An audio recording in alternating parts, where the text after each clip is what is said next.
નમસ્કાર ધોરણ 5ના વહાલા વિદ્યાર્થી મિત્રો, આજે આપણે આ વિડીયો લેક્ચરની અંદર તમારી ગુજરાત સરકાર દ્વારા જે સ્વાધ્યાય પોથી આપવામાં આવેલી છે તેમાં ભાગ નંબર બીજો, ભાગ નંબર 2માં ગણિત વિષયનો પાઠ નંબર 4 ભાગ અને પૂર્ણ એમનું સંપૂર્ણ એટલે સંપૂર્ણ સોલ્યુશન આપણે આ વિડીયો લેક્ચરમાં જોવાના છે. તે પહેલાં નાનકડી વાત કરી દઈએ, નીચે ડિસ્ક્રિપ્શન બોક્સની અંદર એક પ્લેલિસ્ટ આપેલું છે, ત્યાંથી તમે ભાગ 2માં આવતા તમામ વિષયના સોલ્યુશન મેળવી શકો છો. સાથે સાથે એક ભાગના સોલ્યુશન પણ મેળવી શકો છો.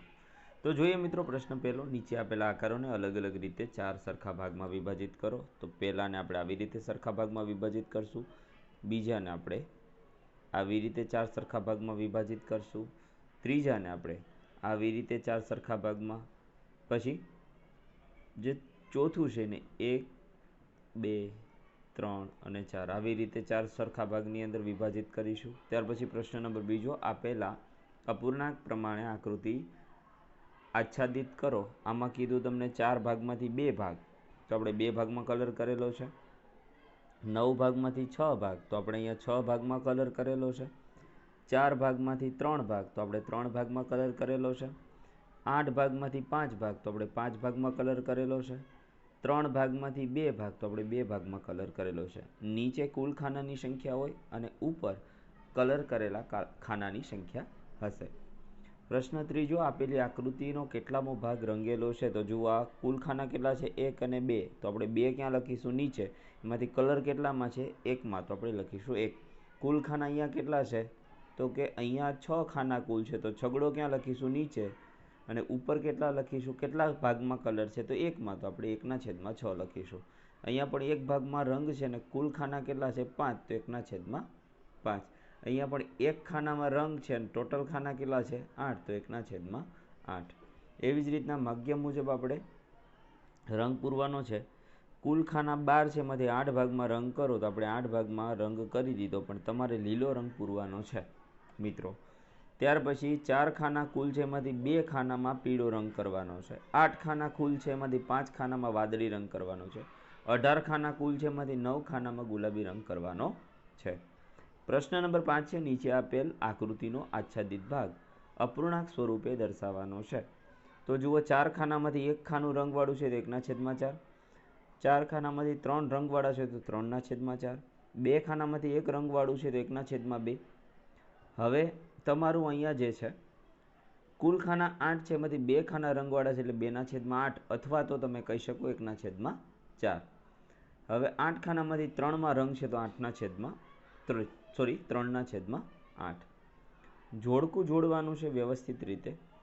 તો પહેલા સામે ઈ આવશે 2/4, બીજા સામે ડી આવશે 1/4, કારણ કે 1 ખાનામાં રંગ છે, બાકીના 3 ખાલી છે, પણ કુલ ખાના 4 છે, તો 1/4.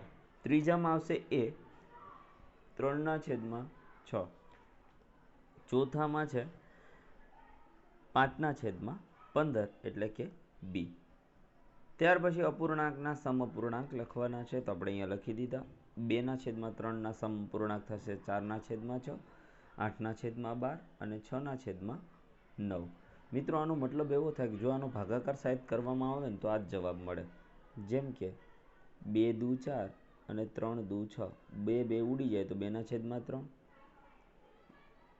2 ચોક 8 અને 3 ચોક 12, 4 ઉડી જાય તો જવાબ કેટલો આવશે? 2/3. અને એવી જ રીતના 2 તેરી 6 અને 3 તેરી 9, 3 ઉડી જાય તો 2/3. આ બધાને સમઅપૂર્ણાંક કહેવાય.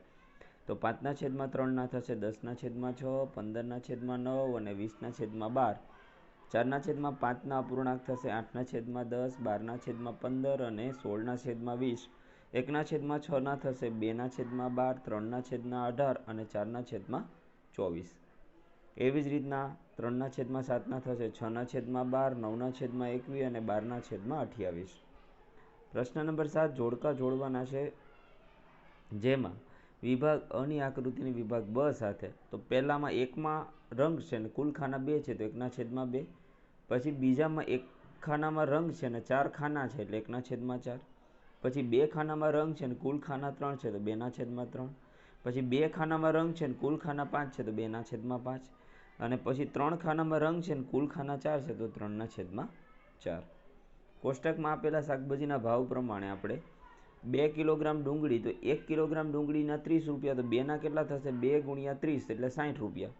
અડધો કિલો બટેકાની કિંમત કેટલી થશે? તો 1 ની 40 હોય તો અડધા કિલોની કેટલી થાય? તો 40 ભાગ્યા 2 એટલે 20 રૂપિયા. 2.1/2 કિલોગ્રામ ડુંગળીની કિંમત 2.1/2 નો મતલબ થાય 2.5 કિલો.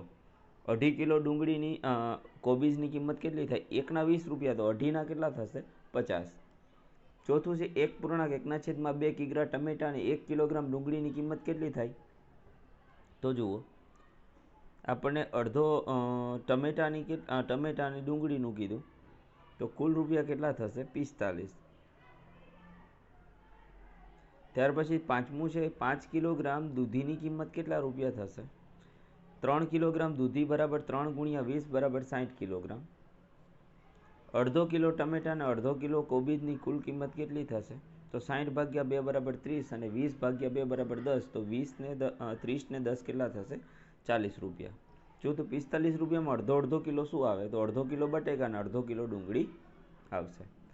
દાખલા ગણવાના છે. પેલું, શિવને ઘરેથી શાળાએ પહોંચતા 3.1/2 કિલોમીટર અંતર કાપવું પડે, તો પહેલાં તો આ જે મિશ્ર સંખ્યા હોય ને એને અશુદ્ધ અપૂર્ણાંકમાં ફેરવી દેવાય, એટલે આપણને અશુદ્ધ અપૂર્ણાંક કેટલો મળે? 7/2. હવે આ 7/2 મળ્યો ને, એક વખત તમારે 7/2 જવાનું છે ને એક વખત તમારે આવવાનું છે, એટલે 2 ગુણ્યા 7/2 કરીએ એટલે 2 ઉડી જશે ને જવાબ કેટલો વધે? 7 કિલોમીટર અંતર કાપવું પડે. બીજું, 1 કિલોગ્રામ ખાંડનો ભાવ જો 46 રૂપિયા હોય, 1 કિલોના 46, તો 2.1/2 ને પહેલાં કેમાં ફેરવી દેવાનું? અશુદ્ધ અપૂર્ણાંકમાં. એને ફેરવવા માટે 2.1/2 હોય ને, તો પહેલાં આ બેનો ગુણાકાર કરવાનો, એટલે 2 ગુણ્યા 2 વત્તા ઉપર જે હોય ને અહીં વત્તામાં લખવાનું, છેદમાં તો જે હોય એનું એ જ મૂકવાનું, 2 ના 2, એટલે 2 દુ 4 ને 1 5, 5ના છેદમાં કેટલા થશે? 2. હવે એને 46થી ગુણાકાર કરો તો તે 23 દુ 46, તો 23 ગુણ્યા 5, તો જવાબ કેટલો મળશે? 115 રૂપિયા. ત્રીજું છે, હર્ષ પાસે 10 ચોકલેટ છે, તેમાંથી 1/2 ભાગની ચોકલેટ તેના મિત્રને આપે, તો હર્ષ પાસે કેટલી ચોકલેટ બાકી રહેશે? તો 10 ચોકલેટમાંથી 1/2 આપી દે, તો 10ની અડધી કેટલી થાય? 5 ચોકલેટ, અને 5 ચોકલેટ બાકી વધે. ચોથું છે, પ્રવીણ આખા દિવસમાં 1/3 ભાગ જેટલો સમય અભ્યાસ કરે તો કેટલી કલાક વાંચે? તો આખા દિવસમાં કલાક કેટલી? 24. હવે 24 કલાકનો ત્રીજો ભાગ એટલે કેટલી કલાક થાય? 8 કલાક અભ્યાસ કરે. પાંચમું છે, સુરેશ પાસે 15 પેન છે, તેમાંથી 3/5 પેન તેના ભાઈને આપી દીધી, તો હવે સુરેશ પાસે કેટલી વધે? તો કુલ પેન 15 હતી, એમાંથી 3/5 ભાગ આપી દીધી, તો 5 તેરી 15, 3 3 9, 9 પેન આપી દીધી, તો 15માંથી 9 જાય તો વધે કેટલી? 6. છઠ્ઠું છે, ધારાએ રૂપિયા 7.5માં એક પેન ખરીદી, તેણે દુકાનદારને રૂપિયા 10 આપ્યા, દુકાનદારે 50 પૈસાના સિક્કા પાછા આપ્યા, તો સિક્કા કેટલા પાછા મળે? તો એક પેનના 7.5 રૂપિયા. તો 10 રૂપિયામાંથી પહેલાં તો 7.5 બાદ કરવા પડે, એટલે આપણે 2.5 રૂપિયા પાછા આપે. હવે 2.5 રૂપિયા એટલે કેટલા પૈસા થાય? 250 પૈસા. 250 પૈસામાં કેટલાના સિક્કા લેવાના છે? 50 પૈસાના. તો આપણે 50 ભાગ્યા 250 કરીએ તો જવાબ મળશે 5 સિક્કા પાછા મળે. 1 લીટર પેટ્રોલની કિંમત છે 96 રૂપિયા, તો 1.5 લીટર પેટ્રોલના કેટલા થાય? તો આપણે 1.5 લીટરના શોધવાના છે, તો પહેલાં એને કેમાં ફેરવી દઈએ? અશુદ્ધમાં. તો અશુદ્ધ મળે 3/2, તો 3/2 ગુણ્યા 96, તો પહેલાં તો 3 સાથે 96નો ગુણાકાર ભાગ્યા 2, એટલે 288 ભાગ્યા 2 કરતાં જવાબ મળશે 144 રૂપિયા.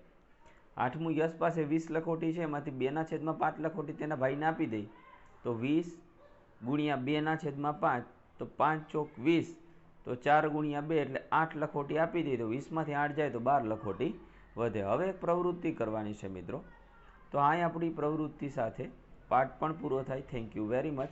ફરી મળીશું નેક્સ્ટ વિડીયો લેક્ચરમાં. ત્યાં સુધી આવજો. જય હિન્દ, જય ભારત.